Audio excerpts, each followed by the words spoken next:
Hello! Magandang araw po sa inyong lahat. Ngayon, andito ako kasama ko si Miss Anida Santo. Siya po ay isang sari-sari owner at saka meron din siyang tubuhan at nagtitinda din siya ng pagkain dyan. Kainan ba? Yung maliit na kainan. At ngayon, sisimulan ko na yung pagtatanong ko sa kanya tungkol sa negosyo. Okay. Ito yung una kong tanong. Lingwahe kasi namin to Bisaya.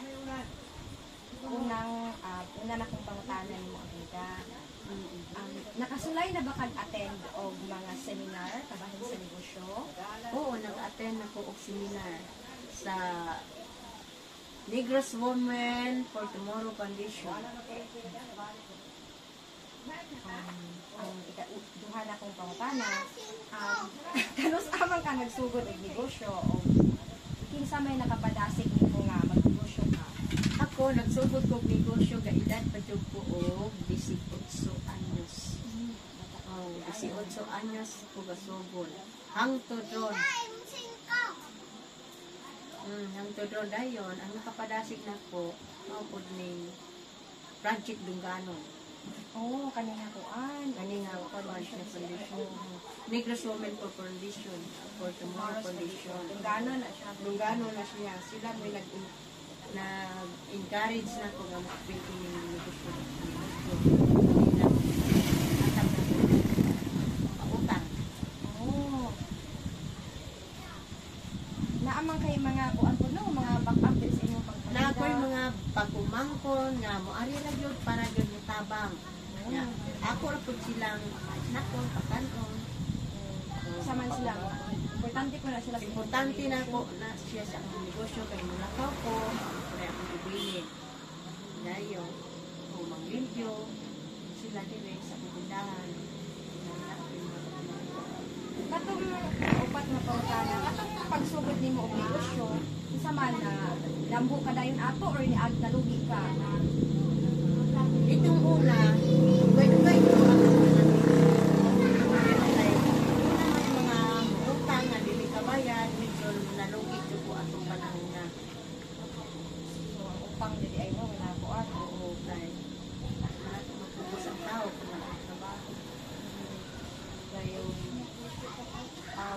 sa imong pagnegosyo, sa man nangayo ka manalangin sa Ginoo or nagsalig ra jud ka sa imong kanaganing imong idong katakos nga may kang discarte sa imong pagnegosyo. Una jud salig jud ko sa Ginoo. Dahil ikaduha, ibanan ko na kog kapugi.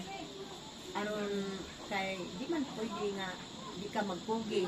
At di man man jud kasi imong negosyo. Kung sa iyo Ikaunang nga pangutana, sa imong pagnegosyo, unsa may pinakadakong pagsulay nga naabot sa imong pinili? Doon sa nimo pagsubad to nga pagsulayan?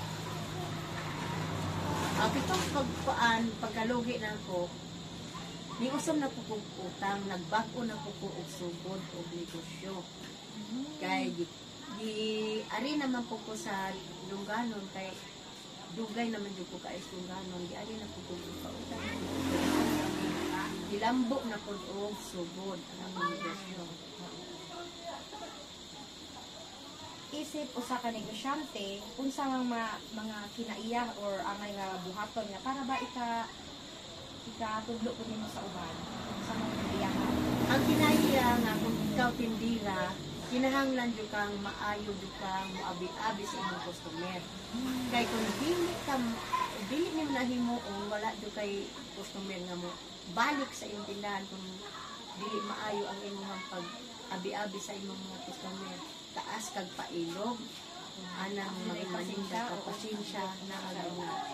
So ang mga tabi ko na nimo na isugan kung dili tagaan nimo nagmaayong ang tagad aron makawa na sila sa ilang utang nga itong mabayaran dito. Karon sa negosyante, unsa may kung i-rate nimo ang imong kinabuhi 1 to 10, ila may imong i-rate? Ang akong i-rate ana ra jud ko sa mga 7. Disable na jud akong i-return. Di man jud ka ma-kuan jud ang ma-perfect jud ang 10. May naman Naramata inyong bukid. Oh, may lang yung 7, wala din mapahit mo lang. Mao jud oh. Tapos para nimo unsa may pinaka-importante ang pag-eskwela or negosyo? Para nako kinahanglan po tang mo eskwela. O pag nakabalo na ka, anak pa ka o negosyo.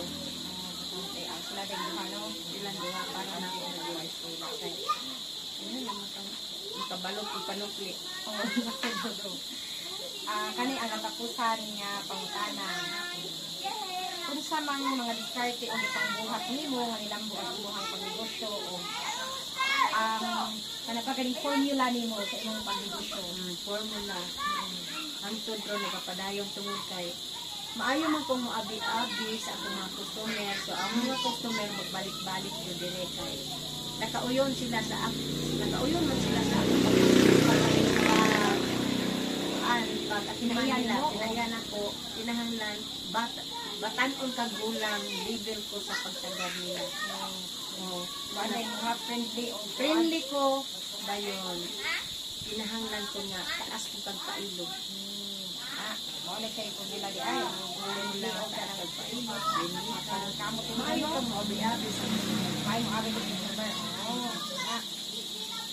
Ayan, natapos ko ng na-interview si Miss Nida Santo. Maraming salamat. Okay. And God bless you. And thank you po sa pag-bisita na po.